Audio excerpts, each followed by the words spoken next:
జరిగింది అంటే ఇంతకన్నా చేతగాని దద్దమ్మ ముఖ్యమంత్రి ఏ రాష్ట్రంలో అయినా ఉంటాడా నేను అడుగుతున్నాను. నాకు అనుభవం ఉంది అంటాడే, 40 ఏళ్ల అనుభవం ఏమైంది? ఈరోజు ఎక్కడో ఒక లైటు ఆరిపోతే దాన్ని నేను కనిపెట్టే టెక్నాలజీ నా దగ్గర ఉందంటాడు. మరి ఇంతమంది ఆడపిల్లల మాన ప్రాణాలు పోతూ ఉంటే వాటిని కనిపెట్టే టెక్నాలజీ నీ దగ్గర లేదా చంద్రబాబు నాయుడు అని నేను అడుగుతున్నాను. ఎక్కడో ఆసిఫాకు అన్యాయం జరిగిందని ఉపన్యాసాలు ఇచ్చిన ఈరోజు నువ్వు పరిపాలిస్తున్న మరి ఈ యొక్క ఆంధ్రప్రదేశ్లో నువ్వు నివసిస్తున్న గుంటూరులో ఒక చిన్నారి మీద ఇంత దాష్టికం జరుగుతుంటే మరి ఎందుకు కాపాడలేకపోయావు? కనీసం వచ్చి ఆ కుటుంబానికి ఒక భరోసా ఇచ్చి ఆ అమ్మాయిని ఎందుకు పలకరించలేకపోయావని అడుగుతున్నాను. అంటే పేదవాడి ఆడపిల్ల మాన ప్రాణాలకి విలువ లేదనుకుంటున్నావా? వాళ్ళని ఓదారిస్తే నాకేం లాభం అనుకుంటున్నావా అని నేను అడుగుతున్నాను. ఈరోజు ఎంత దురదృష్టం అంటే ఈ ముఖ్యమంత్రి పరిపాలన వల్లనే ఈరోజు ఈ రాష్ట్రంలో నేరస్తులకి ధైర్యం వస్తుందనేది అడుగడుగున మనం చూస్తున్న నిజం. ఏ రోజైతే రిషికేశ్వరికి అన్యాయం జరిగిందో, ఏ విధంగా ర్యాగింగ్ పేరిట ఒక చదువుల తల్లిని చంపేశారో, ఆ రోజే కనుక ఆ తల్లిదండ్రులు కోరుకున్నట్టు ఫాస్ట్ ట్రాక్ పెట్టి ఇమీడియట్ గా నేరస్తుల్ని కనుక మీరు ఏదైనా చేయగలిగుంటే ఈరోజు ఇది జరుగుండేదని నేను అడుగుతున్నాను. ఒక వనజాక్షి అని ఎంఆర్ఓ నా ప్రాణానికి హాని ఉంది అని చెప్పి ఒక ఎమ్మెల్యే మీద కంప్లైంట్ చేసినప్పుడు ఆ ఎమ్మెల్యేని విచారించి అతనికి పనిష్మెంట్ ఇచ్చుంటే ఈరోజు ఇది జరుగుండేదని నేను అడుగుతున్నాను. కాల్మనీ సెక్స్ రాకెట్ లో వందలాది మంది జీవితాలు నాశనం అవుతుంటే నన్ను 1 year సస్పెండ్ చేయడంలో మీరు చిత్తశుద్ధి చూపించారు, కానీ ఆ ఆడపిల్లలకి న్యాయం చేయకుండా ఏ విధంగా మీరు నేరస్తుల్ని కాపాడారో అనేది కళ్ళారా కనిపిస్తుంది. ఈరోజు నేరం చేసిన వాడికి మీరు సపోర్ట్ గా ఉండి వాళ్ళకి ప్రమోషన్లు ఇచ్చారు. మీరు చింతమనేని చూస్తే ఒకరిని కాదు ఇద్దరిని కాదు అఫీషియల్స్ ని కొట్టుకుంటూనే పోతే అతనికి విప్ పదవి ఇచ్చారు. అలాగే ఈరోజు ఏ విధంగా మరి స్వాతంత్ర సమరయోధుల భూములు లాక్కోవటం కానీ, ఒక చిన్న అమ్మాయి చావుకు కారణమై ఆవిడ ఆస్తిపాస్తుల్ని తన సొంతం చేసుకున్న బోండా ఉమ్మనేమో టీటీడీ మెంబర్ని చేస్తారు. కాల్మనీ సెక్స్ రాకెట్ లో ఉన్న బుద్ధా వెంకన్న లాంటి వాళ్ళనేమో మరి శాసన మండలికి మరి విప్ పదవులు ఇవ్వటం జరుగుతుంది. అలాగే పయ్యావుల కేశవ ఏ విధంగా మరి వాళ్ళ అన్నయ్య ఒక వైఎస్ఆర్ కాంగ్రెస్ పార్టీ నాయకుడిని చంపేస్తే ఆ భార్య భూములన్నీ కూడా లాక్కొని వేరే వాళ్ళ పేరు మీద మరి మార్చేసి వాళ్ళని ఎంత టార్చర్ పెట్టారో అలాంటి వాళ్ళకి పదవులు ఇచ్చి ఆశీర్వదించారు.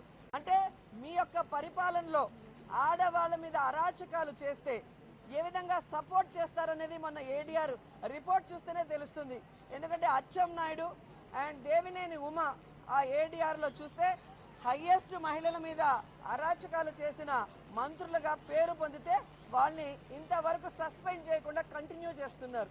అలాగే 3 ఎమ్మెల్యేలు ఏడీఆర్ రిపోర్ట్ లో మరి ధర్మవరం ఎమ్మెల్యే కానీ, చింతమనేని కానీ, బండారు సత్యనారాయణ ఉంటే వాళ్ళని ఇంకా కంటిన్యూ చేస్తున్నావు, పార్టీలోంచి తీసేయలేదు అంటే ఇక నేరస్తులకి ఎక్కడి నుంచి భయం వస్తుంది? ఈరోజు నేరస్తులు ఎలా తయారయ్యారంటే పిచ్చి కుక్కల్లాగా తయారయ్యారు. మన ఆడవాళ్ళ మాన ప్రాణాలని ఏం చేసినా కూడా ఈ ప్రభుత్వం మన ఏమీ చేయలేదు, మనకి ఈ ప్రభుత్వంలో ఉన్న నాయకులు అండగా ఉన్నారన్న విధంగా వాళ్ళు ముందుకు వెళ్తూ ఉంటే పల్లిలో జరిగిన సంఘటన చాలా ఘోరమైన సంఘటన. 9 ఏళ్ల బాలికపై అత్యాచారం జరగటం అనేది మేము దాన్ని తీవ్రంగా ఖండించడం జరుగుతూ ఉంది. దానికి సంబంధించి వెనువెంటనే ముఖ్యమంత్రి గారు కూడా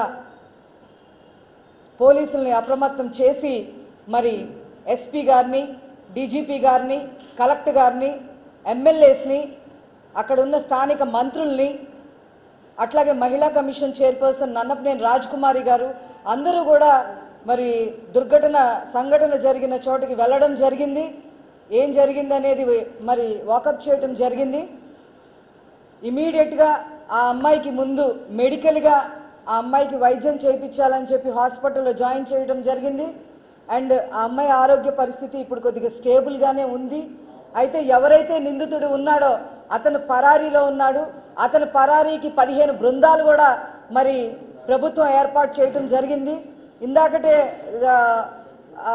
అందిన సమాచారం ప్రకారం అతను చనిపోయి ఉంటాడేమో, ఆత్మహత్య చేసుకొని ఉండుంటాడేమో అనేది కూడా మరి సమాచారం అందుతూ ఉంది.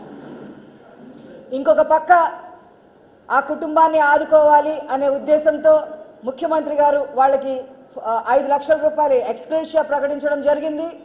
అట్లాగే ఎవరైతే ఆ నిందితుల్ని పట్టుకుంటారో వాళ్ళకి 5 లక్షలు బహుమానం ఇస్తామని చెప్పడం జరిగింది.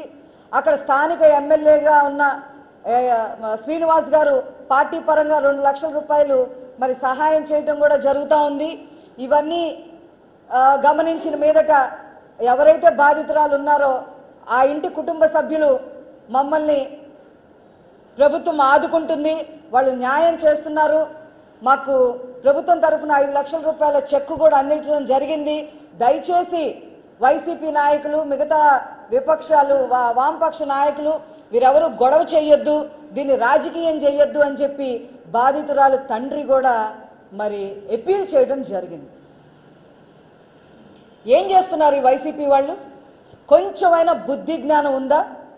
వైసీపీలో ఉన్న మహిళలు ఇద్దరు, వాసిరెడ్డి పద్మ గారు కానీ రోజా గారు కానీ విషయం ఏంటి అని ఆలోచించకుండా రాజకీయంగా దాన్ని ఎలా మలుచుకోవాలి అని ఆలోచించడం ఎంత తప్పండి, ఎంత హేయమండి అది. మీరు అక్కడికి వెళ్ళి ఏం జరిగిందనేది పరామర్శించి వస్తే అదొక దారి. అది కాకుండా వాళ్ళు ఏ కుటుంబానికి సంబంధించిన వాళ్ళు, ఏ కులానికి సంబంధించిన వాళ్ళు, ఏ పార్టీకి సంబంధించిన వాళ్ళు, అన్నం లక్ష్మయ్య ఎవరు, అన్నం రామయ్య ఎవరు, అన్నం సైదులు ఎవరు అని ఈ రకంగా ప్రశ్నించటం అసలు వీళ్ళు మహిళలుగా ప్రవర్తిస్తున్నారా లేదా? చాలా దారుణం, చాలా హేయంగా తయారయ్యారు. వాసిరెడ్డి పద్మ గారు ఏమంటున్నారు? 20 అత్యాచారాలు జరిగినాయి అంటున్నారు. రోజా గారు ఏమంటున్నారు? 9 అత్యాచారాలు జరిగినాయి అంటున్నారు. ఇక నోటికి నాలికి నరం లేదు కదా అని ఇంకా ఇష్టం వచ్చినట్టు చెప్పేస్తారా? నిన్నటిదాకా పాదయాత్ర, జగన్మోహన్ రెడ్డి పాదయాత్రలో ఉన్నారు. ఈరోజు ఆయన కోర్టుకు వెళ్ళాడు. ఇక్కడేం పని లేదు, ఏదో రకంగా మనం రాజకీయం చేసుకోవాలి, తెలుగుదేశాన్ని తిట్టాలి. ఏంటి పద్ధతి? ఆడవాళ్ళు అయ్యుండి ఈ రకంగా బిహేవ్ చేయొచ్చా? అసలు సభ్య సమాజం నవ్విపోతుంది. హోంమంత్రి గారిని తిడతా ఉన్నారు రోజా గారు. మీకు ఎంతవరకు అవగాహన ఉందో నాకు అర్థం కావట్లేదు. వైఎస్ రాజశేఖర రెడ్డి గారి టైంలో హోంమంత్రిగా పనిచేసిన ఆవిడ కోర్టుల చుట్టూ తిరుగుతుంది. మా హోంమంత్రి గారికి మరి ఏ కోర్టు చుట్టూ తిరగట్లేదు, మరి వారి మీద ఏ ఛార్జ్ షీట్లు లేవు. ఆ కంపారిజన్ చేసేటప్పుడు కూడా మీరు తెలుసుకుని కంపారిజన్ చేయాలి. శవాల మీద పేలాలు ఏరడం, మంటలు పెట్టి బొగ్గులు ఏరుకోవడం ఈ వైసీపీకి పరిపాటు అయిపోయింది. ఇది కరెక్ట్ పద్ధతి కాదు. ఇక్కడ దాకా వచ్చింది కాబట్టి వివరాల్లోకి వెళ్దాం. వాళ్ళు రాజకీయం, ఈ ఇష్యూని రాజకీయం చేయాలి. వీడియో నచ్చిందా? అయితే ఓ లైక్ వేసుకోండి, లేదంటే ఓ కామెంట్ చేయండి. ఎప్పటికప్పుడు మా వీడియోస్ చూడాలంటే సబ్స్క్రైబ్ చేసుకోండి.